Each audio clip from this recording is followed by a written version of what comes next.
My dad wanted me to look exactly like him, no matter what it took. As soon as I hit puberty, Dad became obsessed with making me his clone. He put photos of himself in high school everywhere like he was a celebrity, and every week he'd drag me to each photo.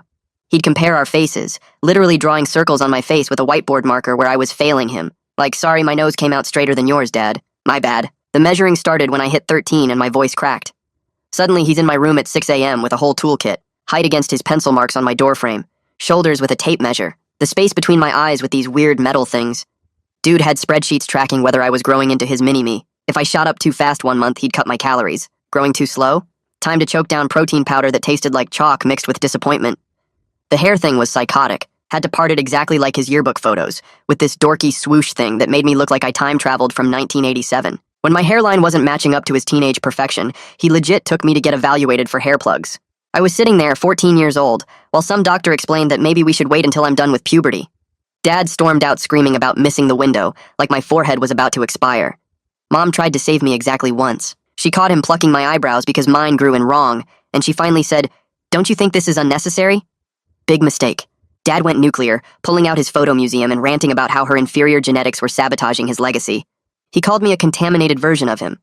Mom just gave up after that, probably figured it was easier to let him pluck my face than deal with his meltdowns. By 15, puberty was really screwing with his master plan. My jaw stayed narrow while his photos showed this comic book superhero chin. My nose refused to widen. My eyes were apparently a millimeter too far apart, which he discovered during one of his triple daily measurement sessions. He'd stare at me during dinner like I was personally insulting him by having the wrong bone structure.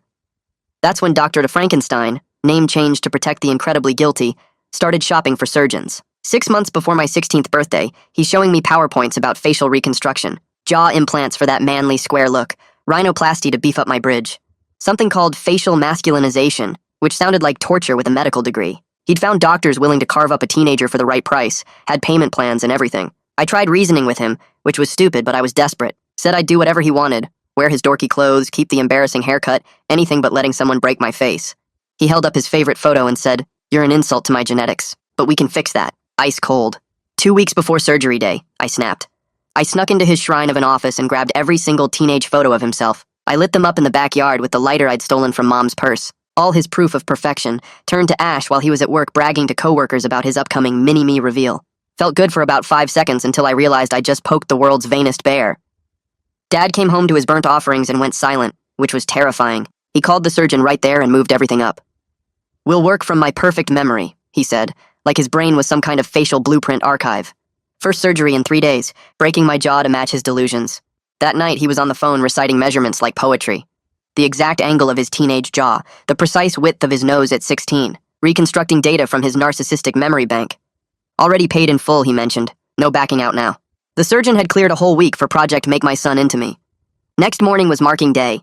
Dad drew all over my face with Sharpie, black lines showing implant locations, areas to shave down, places to build up. I stared at my face covered in surgical roadmaps when Mom appeared in the doorway holding Dad's old wrestling trophies, but her hands were shaking. "Found something else in the trophy case," she said, voice tiny but determined. "Your grandfather's photos." She spread them out like playing cards. Dad's real teenage face, crooked nose, weak chin, eyes practically touching, nothing like his edited memories. Dad went white as printer paper, staring at his real teenage face. Then he grabbed the photos and shoved them in the trash. "Fake," he said, voice steady again. "Your mother's trying to sabotage this." He turned to me with that same cold smile. "The surgery's still on, but now we're adding more procedures." He pulled out a new folder, thicker than before. "We're going to remake you completely. 6 surgeries instead of 3. We start with completely breaking down your bone structure." He kept flipping through pages showing skeletal diagrams. "You'll be in recovery for months," he said. "But when you're done, you'll be perfect.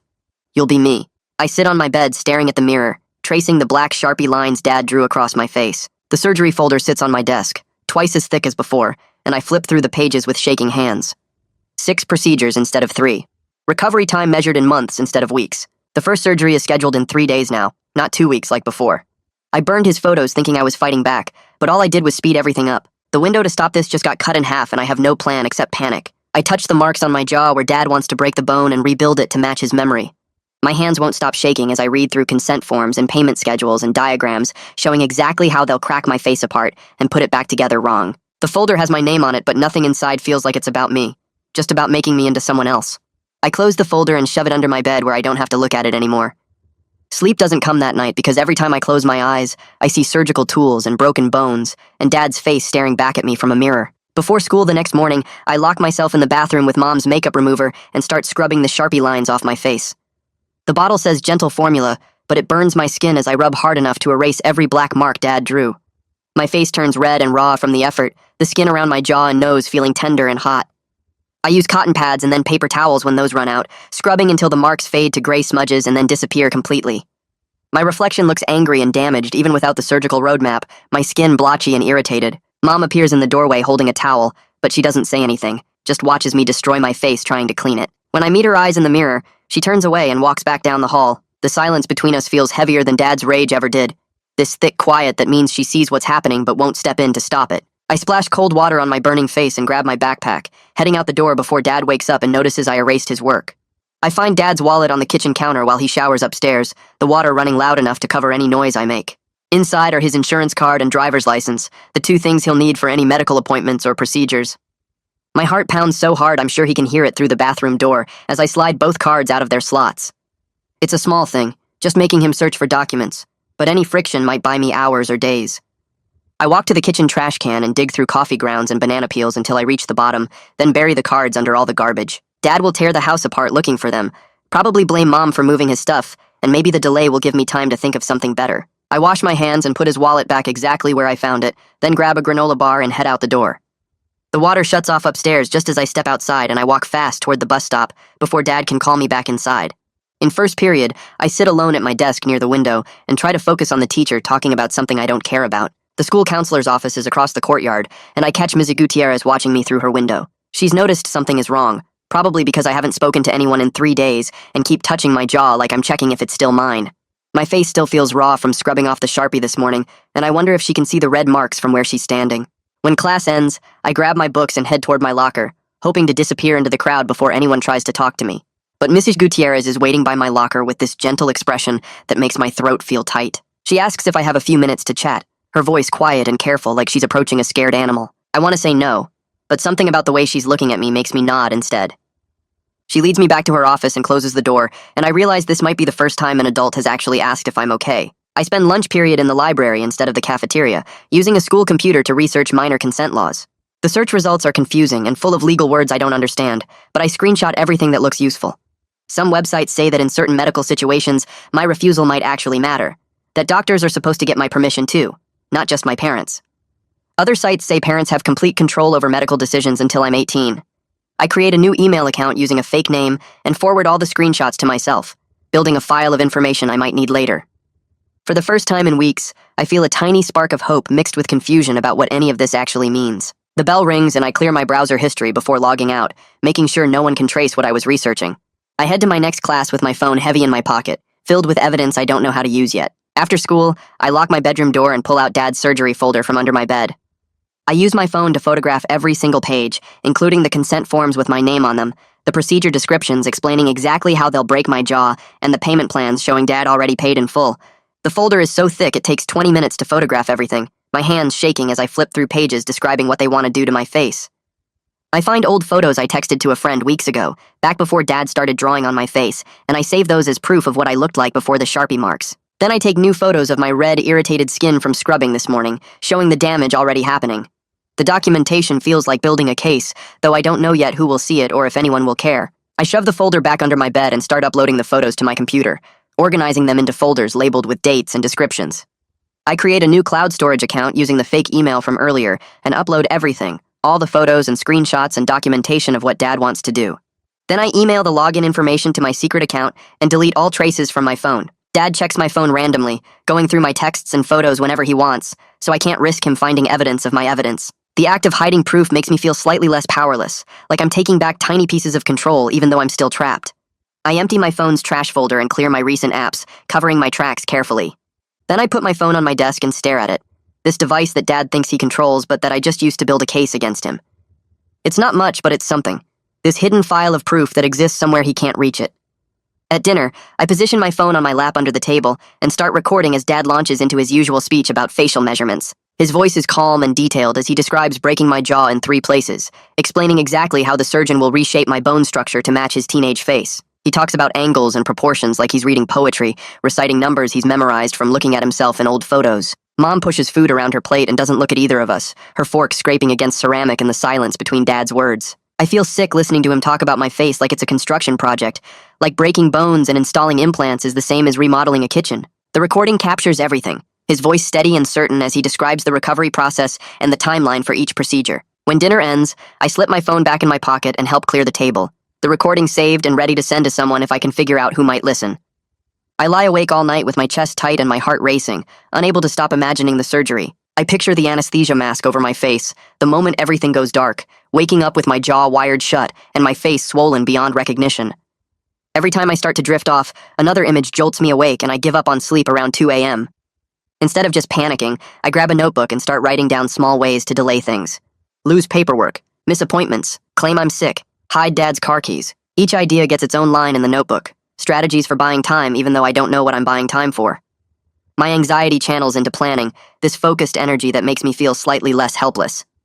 By the time dawn breaks through my window, I have 3 pages of ideas, most of them desperate and stupid, but at least there's something. I hide the notebook under my mattress and try to catch an hour of sleep before school. Dad announces over breakfast that I have lab work scheduled for this afternoon, and he's already booked us a hotel room near the surgical clinic for tomorrow night. The timeline is moving faster than I can think, each day shorter than the last, and I realize he's trying to rush everything through before I can organize any resistance. My hands shake so badly I knock over my orange juice, watching it spread across the table in a bright puddle. Mom jumps up to grab paper towels, but Dad just stares at me with this knowing look, like he can see exactly what I'm thinking. He tells me to pack a bag after school because we're leaving straight from the lab appointment, no time to come home first. The clock pressure makes my whole body feel tight and panicked. 3 days shrinking to 2, shrinking to tomorrow, and I still have no real plan except hiding documents and taking photos that might not matter at all. The next morning, I wake up to Mom sliding something under my door while Dad's in the shower. I grab the folded paper and unfold it on my bed. Just 3 words in her shaky handwriting. I'm scared. That's it. No plan, no promise to help, no actual protection. I crumple the note in my fist and shove it in my pocket, feeling bitter because her fear doesn't do anything for me. Her being scared doesn't stop Dad from booking surgeries or drawing on my face with markers. It's just more weight I have to carry, knowing she's terrified but still won't actually do anything. I stuff the note deep in my jeans and head to the school. At the school, I lock myself in the bathroom before first period and mess with my hair in the mirror. I part it on the opposite side from Dad's stupid swoosh, running my fingers through it until it falls completely different. The small act of defiance makes my chest feel lighter for the first time in days. I look like myself instead of some knockoff version of Dad's teenage photos. For 3 hours, I walk through the halls feeling almost human, like I took back a tiny piece of control. Nobody notices the hair change except me, but that's the point. It's mine. When I get home that afternoon, Dad's waiting by the door. His eyes go straight to my hair and his face goes tight. He doesn't say anything, just grabs my arm and drags me to the bathroom. I try to pull away, but his grip digs into my skin. He yanks the electric clippers from the drawer and turns them on.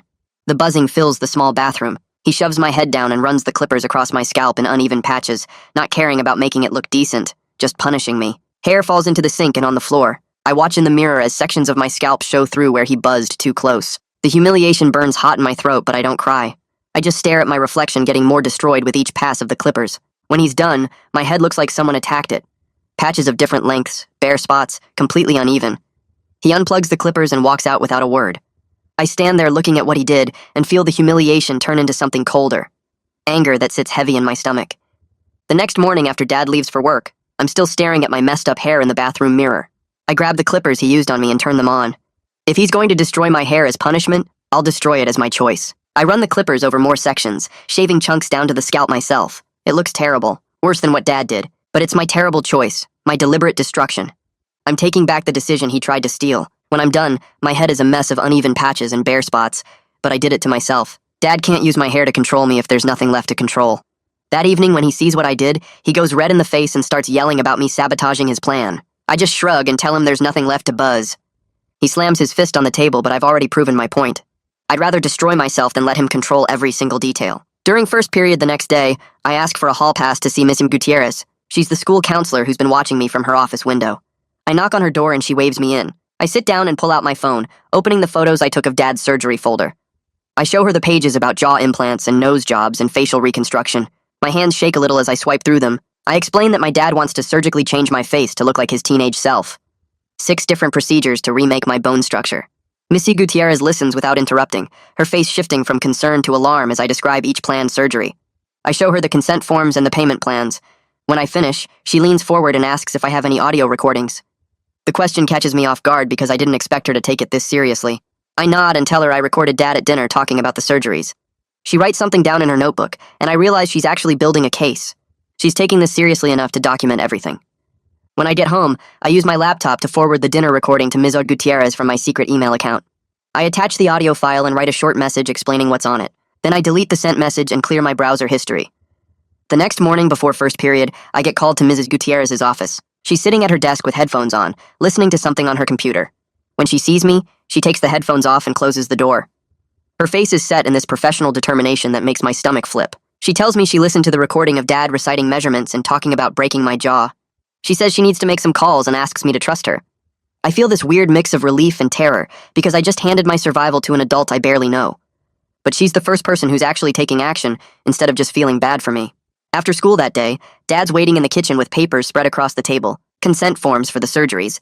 He tells me to sit down and sign them to show I'm on board with the improvement plan. I stay standing and refuse to touch the pen. He gets calm in that scary way where his voice goes quiet and steady. He explains that parental consent is legally good enough for minors. My signature would be nice, but it's not required. The power imbalance crashes over me and I understand how little control I actually have. He can make this happen whether I agree or not.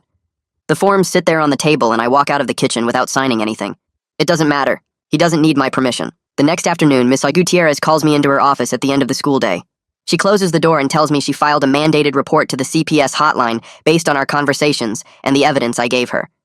Relief floods through me so fast I feel dizzy, but it's mixed with dread about what Dad will do when he finds out.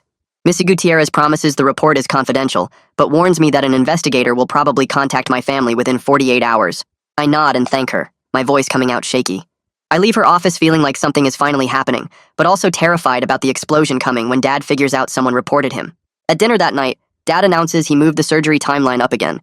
He says the clinic had a cancellation and we need to take the slot or lose our place. His voice is casual, but his eyes are intense, watching my reaction. I realize he's racing against something he senses coming. Maybe he knows about the CPS report somehow, or maybe he just feels the walls closing in. The urgency makes it hard to breathe. My chest gets tight and my stomach twists. I excuse myself and barely make it to the bathroom before I throw up. I kneel on the floor with my head over the toilet, hearing Dad's voice through the door asking if I'm okay. I don't answer. The next morning while Dad's at work, the house phone rings. Mom answers it in the kitchen and I listen from the hallway. Her voice is shaking as she talks to someone named Miss McNeil, a CPS investigator. Missy McNeil schedules a home visit for this afternoon to discuss concerns about medical procedures. Mom says okay in this tiny voice and hangs up. I feel anxious hope mixed with terror about what happens when Dad finds out. Mom sees me in the hallway and her face is pale. Later that afternoon, Mom finds me in my room. She whispers that she'll make sure to be home for the CPS visit instead of running errands like she usually does. She doesn't promise to support me or contradict Dad, just says she'll be there. I feel frustrated because her presence is something, but it's not the protection I actually need. She's promising to be in the room while someone else tries to help me, but not promising to help me herself. It's better than nothing but barely. The next morning at the school feels weird because I'm walking around with this huge secret that could blow up my whole life. I skip first period and hide in the bathroom during lunch, standing in front of the mirror practicing what I'm going to say when someone actually asks if I want the surgery. I stare at my reflection and say it out loud.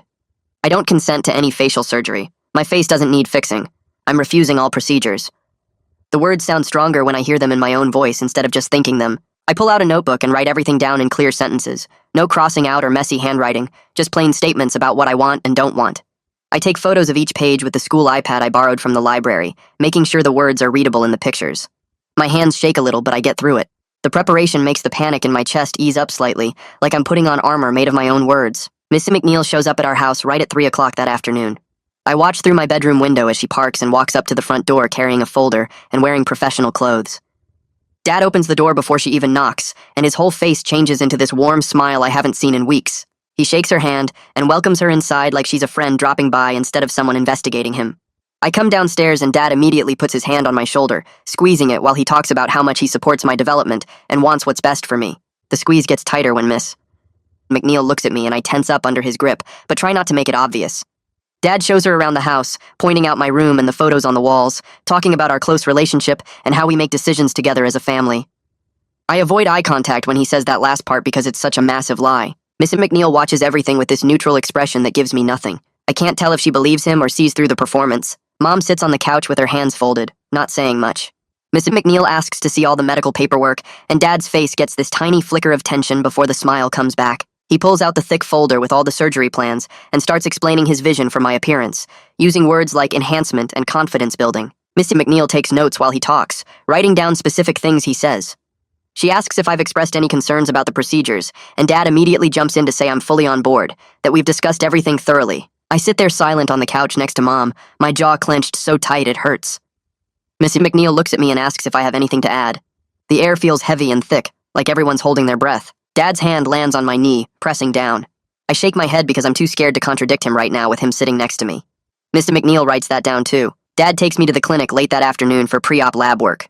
The building is small and clean with that medical smell that makes my stomach turn. Dr. Copeland meets us in an exam room and barely glances at me before pulling up the surgical plan on his computer screen. He talks to Dad like I'm not even there, going over technical details about incision points and bone structure. I try to interrupt to say I have concerns about the procedures. Dr. Copeland holds up one hand without looking at me and keeps talking to Dad about recovery timelines and follow-up appointments. My face gets hot and my fists clench in my lap. This doctor sees me as a project, not a person who gets a say in what happens to my own face. Dad nods along and asks questions about the specific measurements they'll use. The nurse takes my blood and I watch the vial fill up, feeling like they're already taking pieces of me. That night, I look up everything I can find about anesthesia consults on my phone before Dad takes it away. I learn that anesthesiologists are supposed to ask patients directly about consent and explain the risks. I write out a refusal speech in my notebook, practicing the exact words I'll use tomorrow morning. I will not consent to being sedated. I do not agree to any surgical procedures. I am refusing treatment. The focused work pushes back against the panic trying to swallow me. I read through my notes 5 times until I have the words memorized. My resolve feels sharper now, like I'm building a weapon out of my own voice. At dinner, Mom suggests maybe we should delay the surgery because my scalp looks irritated from when Dad buzzed my hair. She says infection risk in a quiet voice, not looking at either of us. Dad's fork stops halfway to his mouth and he sets it down carefully. He says the surgeon already cleared me and we're not postponing over imaginary problems. His voice is calm, but there's steel underneath. Mom shrinks back in her chair and doesn't say anything else. I watch her small attempt at protection get crushed and feel this heavy despair settle in my chest. Her half measures never go far enough. She tries just enough to make herself feel better, but not enough to actually help me. Dad changes the subject to what time we need to leave tomorrow and acts like Mom never spoke. After dinner, Dad tells me to hand over my phone. He says I don't need distractions before surgery and takes it right out of my hand. I give it up without fighting because I already moved everything important to the cloud storage and my secret email account. He doesn't know about the school Chromebook I can use or the library computers. I've planned for this exact situation. His attempt to cut me off from help fails because I thought ahead. The small victory makes me feel slightly less trapped, like I still have some control even when he thinks he's taking it all away. The next morning, Miss McNeil pulls me out of second period. A student aide brings a note to my teacher, and I follow them to an empty conference room at the end of the hall. Miss McNeil closes the door and sets up a recording device on the table between us. My voice shakes when I start talking, but I push through it. I tell her everything. The photos I burned and how Dad moved up the timeline. His obsession with making me look like his teenage self. The 6 surgeries he's planning. How I've said no over and over, but he won't listen. The Sharpie marks on my face. The measurements and spreadsheets. Dr. Copeland talking over me like I don't matter. Miss McNeil records it all and asks specific questions about dates and what exactly Dad said. She promises to act quickly, and I feel this shaky honesty mixed with pure terror about what Dad will do when he finds out I talked. But it's done now. Everything's on record. Dad picks me up from the school early that afternoon, showing up at the office during 4th period. He signs me out and doesn't explain why until we get home. When I walk into the house, I notice immediately that my bedroom door is gone. Just gone. Like it never existed. Dad follows me upstairs and points to a small camera mounted in the corner of my room. A baby monitor. He explains in this reasonable voice that he needs to monitor my health before surgery and make sure I'm not doing anything to mess up the procedures. The camera watches my whole room except the corner by the closet. I feel like a prisoner in my own house, like the walls are closing in. My brain can barely think past the panic screaming through every nerve. I sit on my bed and stare at the camera and understand that privacy is gone now, that he's watching everything I do. That night, I drag my blanket into my closet and shut the door as much as I can without making it obvious. I wedge myself into the corner with my back against the wall and pull my knees up to my chest. The camera can't see into this tiny space, and for the first time in hours, I can breathe without feeling watched. I practice unlocking my bedroom window silently, running through the motion in my head over and over. Push up the bottom pane, pop the screen out, drop to the bushes below. I map out every step from my room to the street, timing how long it would take to grab my go bag and run. My brain won't shut off, just keeps calculating distances and risks and backup plans. I think about which neighbors might help, and which one's Dad is charmed into thinking he's perfect. Mrs. Miller 2 houses down has always been nice to me, and she's usually up late watching TV. The Rodriguezes next door are too close to Dad. I mentally rehearse the route to the school, to the library, to anywhere that isn't here. Every creak in the house makes me flinch, and I check the closet door to make sure it's still cracked open so Dad doesn't get suspicious. Around 2 a.m., I finally fall asleep, sitting up with my head on my knees, and when I wake up, my neck is stiff and my legs are numb. Dad drives me to the clinic the next morning for the anesthesia consult, and I'm so tired I can barely think straight. The anesthesiologist is a woman maybe Mom's age with glasses and a calm voice. She goes through a checklist of questions about allergies and medications, and then she looks right at me and asks if I consent to the procedure. I sit up straighter and my voice comes out clear, even though my hands are shaking under the table. I tell her no, I don't consent. I don't want any surgery. The words hang in the air for a second, and I watch her eyes flick to Dad, and then back to me. She asks me to repeat myself, and I do, slower this time, making sure every word is clear. I refuse all surgical procedures. I don't want my face changed. Dad's expression goes tight and controlled, that scary calm he gets when he's furious but trying not to show it. The anesthesiologist hesitates, clicking her pen a few times while she looks between us. She asks Dad if we can have a moment, and he says no, we're a family and we make decisions together. But she noticed my refusal. I can tell by the way she's writing notes and the way she's not quite looking at Dad anymore. She says she needs to consult with the surgical team and leaves the room. For about 30 seconds, I feel powerful, like my words actually mattered, like someone finally heard me. Then Dad leans close and whispers that I'm embarrassing him and making this harder than it needs to be. His breath smells like coffee, and I can see the muscle in his jaw twitching. We wait in the consultation room for almost 20 minutes, and I can hear voices in the hallway. The clinic administrator comes in with a tablet and asks if she can speak to Dad privately.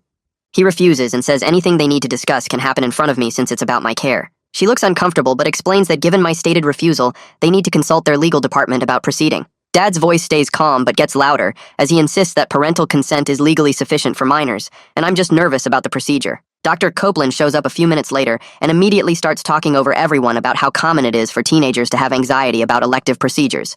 He says my assent can be managed with proper counseling and that we shouldn't let normal pre-surgery jitters derail months of planning. I try to interrupt and say it's not jitters, I genuinely don't want this, but he just nods like I'm proving his point about anxiety. The administrator keeps looking at her tablet and saying she needs legal clearance before they can proceed.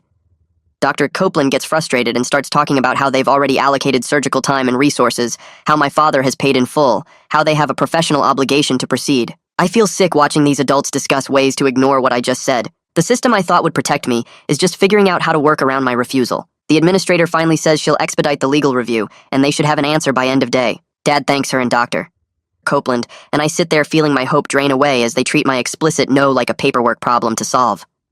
What I don't know is that Missy McNeil is sitting in a family court office at that exact moment, filling out emergency petition forms. She's typing fast, attaching all the evidence I gave her and the recordings and the photos. The judge's clerk tells her emergency orders usually take 3 to 5 business days, but she explains this is time-sensitive, that surgery is scheduled within 48 hours.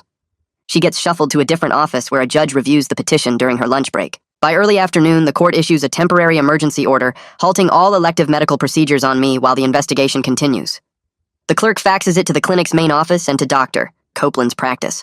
I'm sitting in that waiting room with Dad, watching him fill out more consent forms, completely unaware that somewhere across town, paperwork is moving through the system that might actually save me.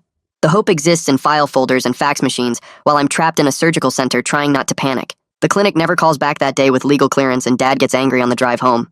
The next morning, he tells me I'm staying home from the school because I need to rest before surgery, and he doesn't want school stress affecting my recovery. I ask when the surgery is, and he says they're finalizing the date. I'm stuck in the house with no phone, no computer, no way to contact anyone. Dad works from home that day, setting up his laptop at the kitchen table where he can see the stairs. Every time I move, he looks up. I try to act normal, eating breakfast and pretending to read a book. But inside, I'm screaming. The walls feel closer every hour, and I keep thinking about the camera in my room watching my empty bed. I go upstairs around noon and lie down just so Dad can see me on the monitor being compliant. I stare at the ceiling and count the minutes until I can think of some excuse to leave the house. Around 3, I hear Dad on a phone call talking about surgical scheduling and my stomach drops. I force myself to breathe slowly and think, I need to get out of this house and in front of people who are required to help me. That evening, I start my plan. I double over in the living room, clutching my stomach, and tell Dad something's wrong. He asks what hurts, and I say my stomach, that I feel like I'm going to throw up. He watches me for a minute, trying to figure out if I'm faking. I run to the bathroom and make retching noises, then come out looking pale and shaky. I tell him it's getting worse and I can't stop feeling like I need to puke. He's stuck because if I'm actually sick and he ignores it, I might have complications that delay surgery. But if I'm faking and he takes me to urgent care, I might tell someone something I shouldn't. I see him calculating the risk, and I clutch my stomach harder and mention that I haven't eaten anything weird. He finally grabs his keys and tells me to get in the car. His hand grips my arm too tight as we walk to the garage, and I know he suspects this is an act, but he can't risk me actually being sick. On the drive, I keep my hand on my stomach and lean against the window. He doesn't say anything, but his knuckles are white on the steering wheel. The urgent care waiting room is half full with people coughing and kids crying. Dad checks me in, and I tell the receptionist my stomach really hurts. We sit in plastic chairs and wait for 20 minutes before a nurse calls my name. When we get to the exam room, she asks Dad to wait outside while she gets my vitals. He starts to argue, but she says it's policy for initial assessment. As soon as the door closes, I tell her I'm not actually sick, that my dad is trying to force me into surgery I don't want. The words tumble out fast and quiet. She keeps taking my blood pressure while I talk, her face professional and calm. I pull up my email on the computer they have in the room and show her the photos of my face with Sharpie marks that I sent to myself. She looks at them for a long time and then asks me specific questions about the surgery and whether I've told anyone else. I mention Missy McNeil and the school counselor, and she nods while writing everything down. She tells me she's filing a report and that she needs to document everything I've told her. I feel ashamed for faking sick and wasting medical resources, but also determined because this is another piece of evidence, another adult who knows what's happening. She asks if I feel safe going home, and I tell her the truth, that I don't know, but I don't have anywhere else to go. She steps out to talk to someone, and I sit there on the exam table with paper crinkling under me, wondering if this will help or just make Dad angrier. The doctor comes in and examines me quickly, asks about my symptoms. I tell him my stomach feels better now, and he looks at me like he knows exactly what's happening. He says he's going to recommend observation for a few hours just to be safe. When the nurse comes back, she mentions to Dad in the hallway that they filed a mandatory report based on concerns raised during the exam. Dad's voice gets loud immediately, echoing down the hallway about how this is family business and medical decisions are parental rights. I hear other people in the waiting room go quiet. The nurse stays calm and explains that they're required by law to report certain situations. Dad keeps getting louder, saying this is harassment and he's going to file complaints and talk to lawyers. Someone's phone comes out and I see a patient filming through the exam room door. Hospital security shows up, 2 guys in uniforms who tell Dad he needs to lower his voice or leave. He switches tactics immediately, getting calm and apologetic, explaining that he's just worried about his son and the stress of medical issues. But his performance is cracking and I can see people staring at him. The security guard who's closer to me catches my eye, and I must look terrified because his expression shifts. He asks if I'm okay and I nod but don't say anything. Dad finally sits back down in the waiting area, but he's radiating anger. I stay in the exam room feeling scared, but also weirdly validated because other people just saw him lose control, saw the real him instead of the charming act. We leave urgent care 2 hours later after the doctor clears me, and Dad is silent the whole drive home. The next morning his phone rings early, and I hear him answer in that fake friendly voice he uses for important calls. I creep to the top of the stairs and listen. Dr. Copeland is suggesting they move the procedure to a smaller outpatient center he knows, somewhere with less administrative oversight. Dad asks about timing, and Copeland says they can get me in within a few days, that this facility is more flexible about consent procedures. My stomach drops as I realize they're routing around the system, finding a place that won't ask as many questions. Dad agrees and they start discussing logistics. I back away from the stairs feeling despair crash over me. Every time I think I've created an obstacle, they just find a way around it. People with money and determination can always find doctors who'll do what they want. The rules that are supposed to protect kids like me just become inconveniences for people like Dad to work around. I go back to my room and sit on my bed staring at nothing, trying to think of what to do next. Mom spends that whole morning in the attic, and I hear her moving boxes around up there. Around lunch, she comes down with Grandpa's old photo albums, the real ones that Dad never shows anyone. She sets up her phone and starts taking pictures of the pages, focusing on Dad's actual teenage photos. Crooked nose, weak chin, eyes that sit close together, nothing like the imaginary perfect face he's been describing. She emails the photos to Miss McNeil with a message I watch her type over her shoulder. It just says that Dad's memories don't match reality, and these are the real photos. I feel cautious gratitude watching her do this because it's concrete help, actual evidence that might matter. But I also feel doubt because she's done small things before that never added up to real protection. This could be another half measure that makes her feel better, but doesn't actually stop Dad. She closes her laptop and looks at me, and I don't know what to say, so I just nod. She nods back, and we sit there in this weird moment of maybe alliance that feels too fragile to trust. That evening, Dad comes home and I hear him in his office checking emails on his computer. The house goes silent for a long minute, and then his chair scrapes back hard. He walks into the kitchen where Mom is washing dishes, and I watch from the hallway. He holds up his phone, showing her email to Miss McNeil with the scanned photos attached. Mom's hands freeze in the soapy water. Dad doesn't yell, which is worse. He opens his wallet and takes out every credit card, stacking them on the counter. Then he holds out his hand for her purse, and she gives it to him with shaking fingers. He removes her debit card, her emergency cash, her car keys. Mom starts crying but stays quiet, tears running down her face while she keeps her hands in the dishwater. Dad sets everything in a neat pile and says, "Traders don't get to spend his money or use his car." He explains it calmly like he's teaching a lesson about consequences. I stand in the hallway watching the system lock down around both of us and feel hopeless because leaving requires money and transportation, and Mom just lost both. Dad walks past me to his office and locks all the cards and keys in his desk drawer.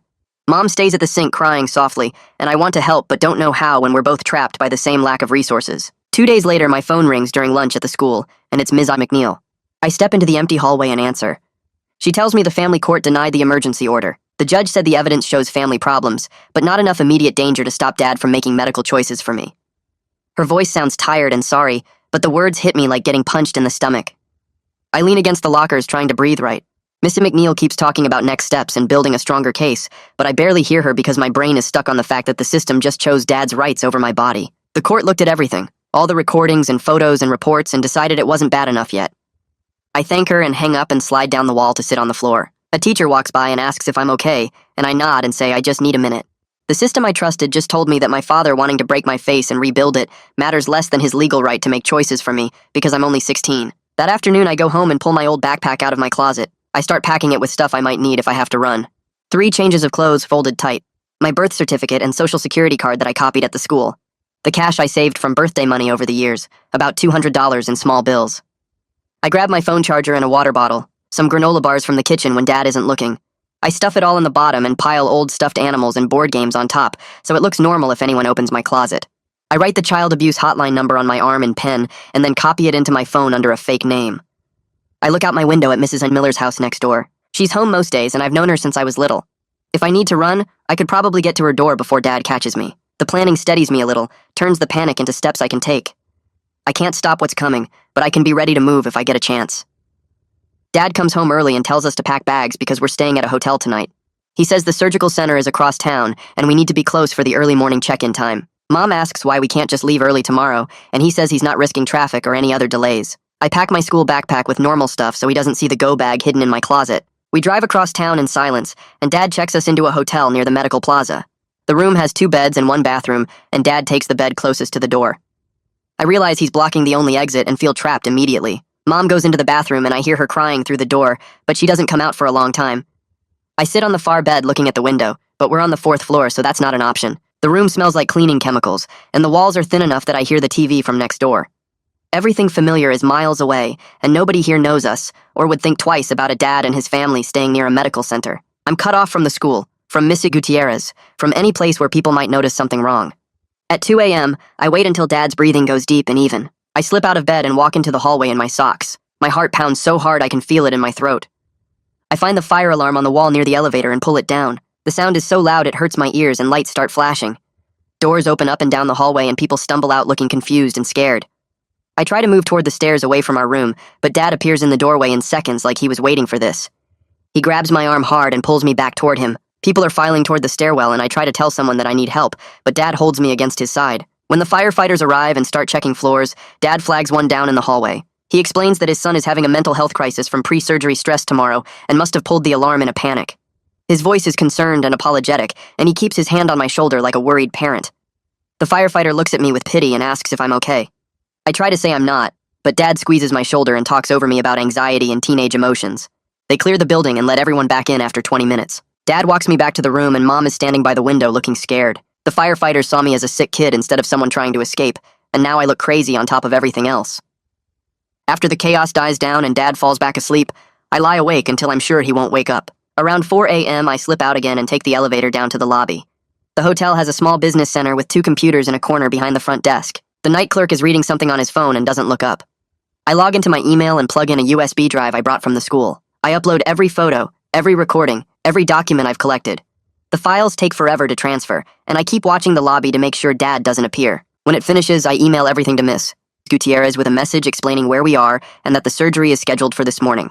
I add the surgical center address and Dr. Copeland's name. Then I clear the browser history and delete the sent message from the hotel computer. I pull out the USB drive and slip it in my sock. The digital trail feels like breadcrumbs I'm leaving behind, hoping someone follows them in time. I take the elevator back up and slide into bed before Dad wakes up. Before dawn, I sit at the hotel desk and write on the stationery with the hotel logo. I write that I do not consent to any surgery. I write that I'm being forced and that I've said no multiple times. I write that I want my face to stay the way it is. My handwriting stays steady even though my hands want to shake. I fold the paper and tape it to my chest under my shirt. The paper sits against my skin like proof that can't be erased. I feel calm in a weird, disconnected way, clear about what I want, even though I'm scared about being ignored. Dad wakes up and tells us to get ready. We check out and drive to the surgical center as the sun comes up. The building is small and plain, not like the big hospital where we went before. This place looks like it doesn't ask too many questions. At the intake desk, a nurse asks me to confirm my name and date of birth. I give her the information and then say clearly that I don't consent to the procedure. She looks up from her computer and glances at Dad. I say it again, that I don't want the surgery and I'm refusing treatment. Dad jumps in and says I'm just nervous and we've been planning this for months. The nurse looks between us with an uncertain expression. Another staff member comes over and asks what's wrong. I repeat that I'm refusing the surgery and I don't consent. They exchange looks and one of them goes to get someone else. Dr. Copeland shows up in scrubs and Dad shakes his hand. The doctor says guardian consent is enough and we're all set to proceed. I keep saying I don't consent, repeating it like if I say it enough times someone will finally listen. The staff members look uncomfortable but nobody stops the process. I'm scared but I don't back down, stating my refusal over and over like a prayer that someone might actually hear. I stand up and walk toward the front door. Dad moves fast and grabs my arm, his fingers digging in hard enough to hurt. I try to pull away and he yanks me back toward the prep area. I raise my voice and say I don't consent, that I'm being forced, that someone needs to help me. Dad tries to cover my mouth with his other hand and I twist away. We're struggling in the hallway now and I'm yelling that I refuse treatment. Security guards come running and pull us apart. One holds Dad back and the other keeps me separated on the other side of the hallway. I'm shaking and my arm throbs where Dad grabbed it. The terror and adrenaline make everything feel sharp and too bright. This is my last chance before they sedate me and take away my ability to fight back. I keep yelling that I don't consent until my voice goes hoarse. Police arrive within 5 minutes. 2 officers in uniform who look tired and annoyed. They separate us into different rooms and I end up in an exam room with one officer. He asks what's going on and I explain about the surgery I don't want and how Dad is forcing me. I show him the refusal statement taped to my chest and the marks on my arm from where Dad grabbed me. The officer takes notes and nods, but his expression stays neutral. He says medical decisions between parents and kids are complicated and that Dad has legal rights to make choices for me. He talks about family court and proper channels, and I watch my emergency get turned into a disagreement about parenting. The other officer talks to Dad and Dr. Copeland in the hallway, and I hear words like parental authority and family matter. When they bring us back together, the officers say this is a civil issue, not a criminal one. They suggest we go home and work it out or take it to family court. I feel deflated and exposed, my desperate fight to protect myself reframed as teenage drama instead of someone trying to stop an assault. The police leave and the surgical center staff tell us they're not comfortable proceeding today, given the disruption, and they'll reschedule. Dad's already got his hand on my shoulder, steering me toward the exit, when the automatic doors slide open, and Missy McNeil walks in carrying a thick manila folder. She spots us and her expression shifts into professional determination as she heads straight for the front desk. I watch her show her CPS badge to the receptionist and ask for Dr. Copeland, and Dad's grip on my shoulder tightens until it hurts. The receptionist makes a phone call and Dr. Copeland appears from the back hallway looking annoyed until he sees Ms. McNeil's badge. She opens the folder and spreads documents across the counter, pointing at specific sections while talking in a low voice I can't quite hear. Dr. Copeland's face goes from annoyed to concerned as he reads whatever she's showing him. Ms. McNeil pulls out more papers, and I catch glimpses of official letterhead and what looks like photos. She's talking about the urgent care visit and pointing at something that makes Dr. Copeland shake his head. Dad tries to walk over, but Mr. McNeil holds up one hand in a stop gesture without even looking at him. She keeps talking to Dr. Copeland and pulls out what looks like a statement with a signature at the bottom. I hear her say Mrs. Miller's name and something about documented concerns from multiple sources. Dr. Copeland picks up the papers and reads them more carefully, his jaw working like he's chewing the inside of his cheek. Mr. McNeil says something about medical board investigations, and the words make Dr. Copeland go pale. He excuses himself and walks quickly down the hallway with his phone already out. Dad follows him and I hear raised voices but can't make out the words. Mr. McNeil stays at the counter organizing her papers and glances over at me with an expression I can't read. Mom stands frozen near the waiting room chairs like she doesn't know whether to sit or run. I stay where I am because moving feels impossible and my legs are shaking. Dr. Copeland comes back 15 minutes later, looking like someone punched him in the stomach. He walks to the counter and tells Missy McNeil that he just spoke with his malpractice insurance carrier and they're advising a 72-hour pause on all elective procedures pending legal review. Missy McNeil nods and makes a note in her folder. Dr. Copeland turns to Dad and says the surgery is postponed for 3 days while they sort out the liability concerns. Dad's face goes red and he starts arguing about contracts and deposits already paid. Dr. Copeland just shakes his head and says the insurance company won't cover him if he proceeds against their advice. I can breathe again for the first time in hours, even though my chest still feels tight. The relief is huge, but incomplete because 72 hours is just a delay, not a cancellation. Dad will find another way or another doctor or just wait out the pause. Ms. McNeil collects her papers and tells Dad she'll be following up within 48 hours. She looks at me and says to call her office if anything changes. Dad doesn't say anything, just grabs Mom's arm and pulls her toward the exit. I follow because I don't have another choice. Back at the hotel that afternoon, Dad slams the door so hard the mirror rattles. He rounds on me with his face twisted, and before I can move, his hand cracks across my cheek. The sting is sharp and hot, and my eyes water from the impact. I stumble back against the desk and touch my face where it's already starting to throb. Mom makes a small sound and steps between us with her hands up. Her voice shakes, but she says, "Stop. Just stop." And it's the first time she's physically put herself between me and Dad. Dad shoves her aside, and she hits the bed frame hard enough to gasp. He's yelling about how I embarrassed him in front of medical professionals and ruined everything he planned. His voice is loud enough that I'm sure other guests can hear through the walls.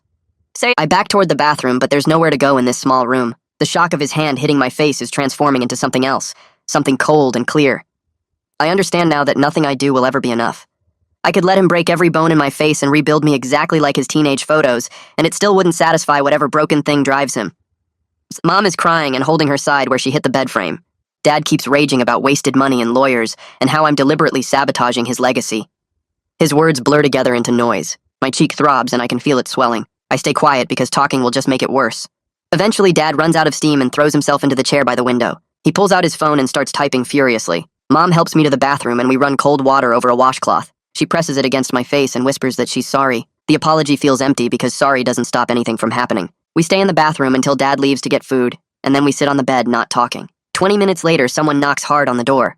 Mom opens it to find 2 police officers standing in the hallway with serious expressions. The officer on the left asks if everything is okay, because the front desk received a complaint about a disturbance. Mom starts to say we're fine, but I step forward where they can see my red, swollen cheek. The officers look at each other and ask to come inside. They separate us into different areas of the room, and one officer talks to me while the other talks to Mom. I tell him what happened and show him where Dad hit me. The officer takes photos of my face with his phone and writes notes. He asks if this has happened before, and I say no, but explain about the surgery and everything else. Mom is talking to the other officer in a low voice, and I see her nodding. When Dad comes back with takeout bags, the officers stop him at the door. They explain that they received a domestic violence complaint, and there's visible injury on a minor. Dad tries to explain it away as a misunderstanding, but the officers cut him off. They say based on the physical evidence and witness statements, they're issuing an emergency protective order. Dad has to leave the hotel immediately and stay at least 500 feet away from me and Mom for 48 hours. Dad's face goes through about 5 different expressions before settling on cold fury. He demands to see a supervisor and threatens to call his lawyer. The officers don't budge, and one of them escorts Dad to collect his things from the room. Dad grabs his bag and walks out without looking at either of us. The officer hands Mom paperwork about the protective order and explains that violating it is a criminal offense. They give us their card and tell us to call if Dad shows up or contacts us. After they leave, Mom locks the door and puts the chain on. We sit in silence for a long time. The shaky relief of his absence fills the room, but so does fear about what happens when 48 hours runs out. For now, though, I can sleep without watching the door. Mr. McNeil calls the next morning while Mom and I are eating continental breakfast in the hotel lobby. She asks how we're doing and I tell her about the protective order. There's a pause and then she says, that's actually helpful for what she needs to discuss. She explains she's filed for an expedited court hearing about temporary restrictions on medical decisions. The hearing is scheduled for 3 days from now. A real judge will listen to my testimony and review all the evidence we've gathered. Mr. McNeil says this is my chance to be heard by someone with actual authority to make binding decisions. The focused preparation that replaces some of my fear feels different from the panic I've been living in. This might actually work. She tells me to meet with Missy Gutierrez today to start preparing my testimony. I need to be ready to clearly explain what's been happening and what I want. Mom squeezes my hand under the table. Mrs. Gutierrez meets us at a coffee shop near the hotel that afternoon. She has a legal pad and starts asking me questions about specific incidents. When did the measuring start? What exactly did Dad say about the surgeries? How many times did I refuse? We go through everything chronologically and she writes down dates and details. Then she has me practice explaining it out loud like I'm talking to the judge. I stumble over words at first and get emotional, but she coaches me to stay calm and factual. We rehearse the key points over and over until I can say them without my voice shaking. She helps me organize the evidence, photos in one folder, audio recordings queued up on my phone, written statements in another folder. Mom practices too, explaining her perspective and what she witnessed. Missy Gutierrez tells us judges respond better to clear specific examples than general statements. Show don't tell. My nervous clarity sharpens as I realize I need to be composed and detailed, rather than emotional to be taken seriously. We practice for 3 hours until my answers sound natural instead of rehearsed. The family courtroom is smaller than I expected, with wood paneling and fluorescent lights that buzz. Dad sits at a table on the left with a lawyer in an expensive suit. The lawyer is already talking to the judge when we walk in, gesturing with his hands and smiling. I catch words like masculine guidance and father's investment in his son's confidence. The lawyer makes it sound like Dad is some kind of hero parent helping his insecure kid. I sit in the witness area with Mom and Ms. McNeil behind the barrier. My hands are sweating and I wipe them on my jeans. Dad looks at me once with an expression I can't read. The courtroom feels surreal, like my face and body are evidence in a case about who owns them. The judge is a woman maybe 50 with glasses and gray hair pulled back. She listens to Dad's lawyer without expression.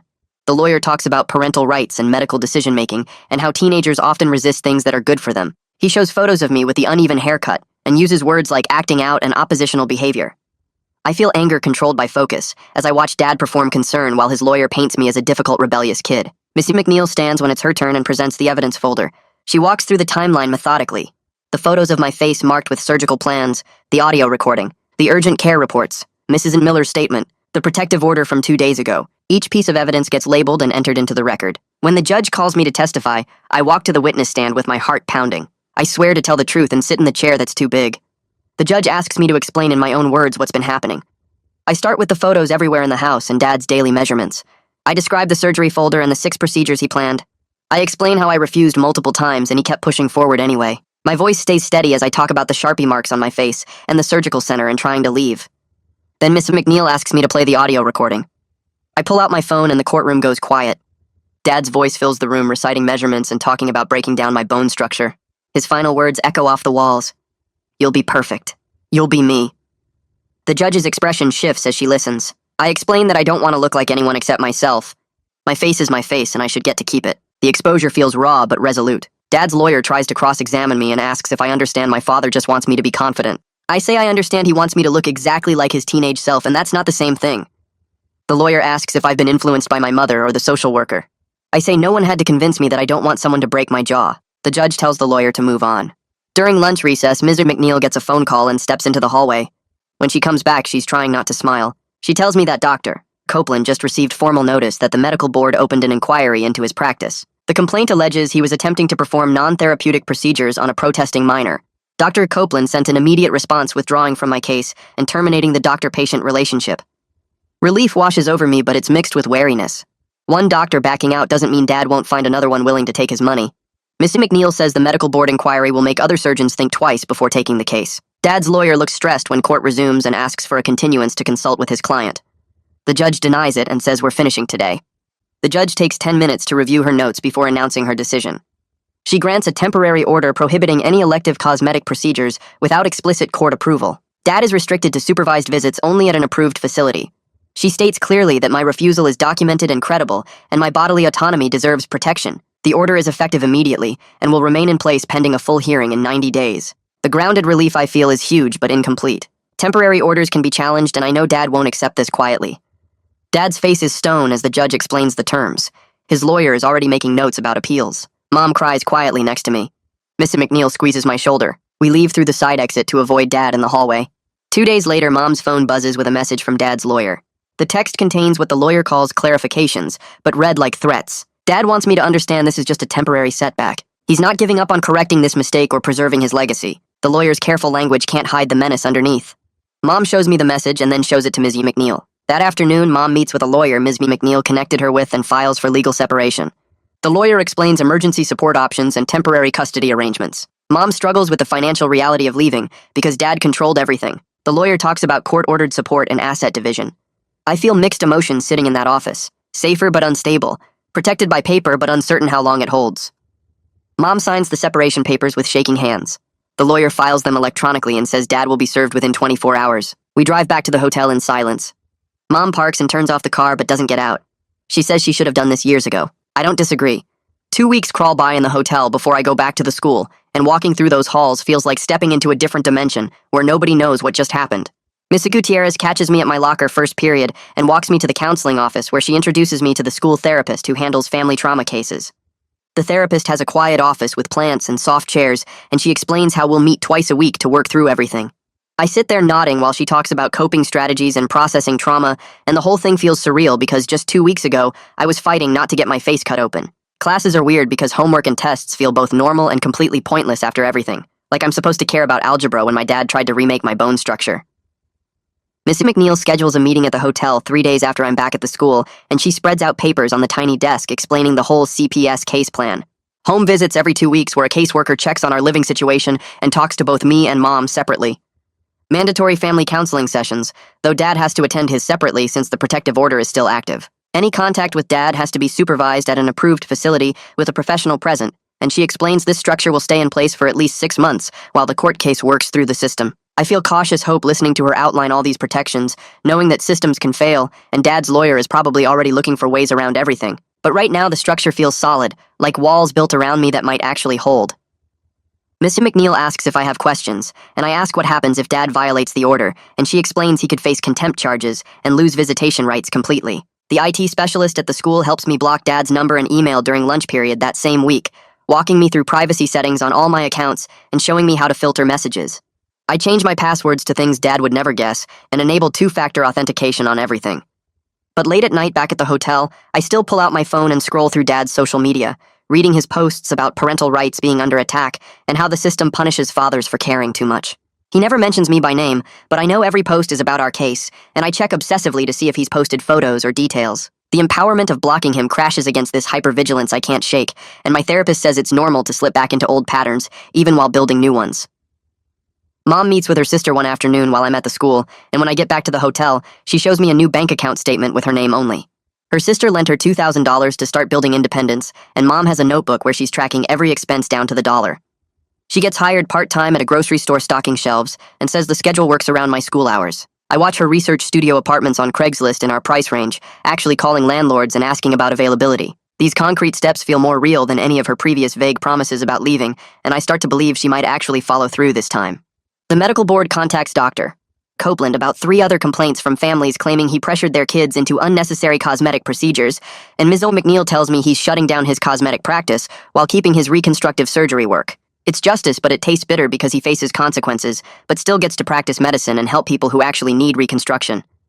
I'm glad he can't do this to other kids, but frustrated he's not fully stopped, not facing criminal charges or losing his license completely. I wake up at 3 a.m. 4 weeks after the court hearing with my heart pounding and my sheets soaked in sweat.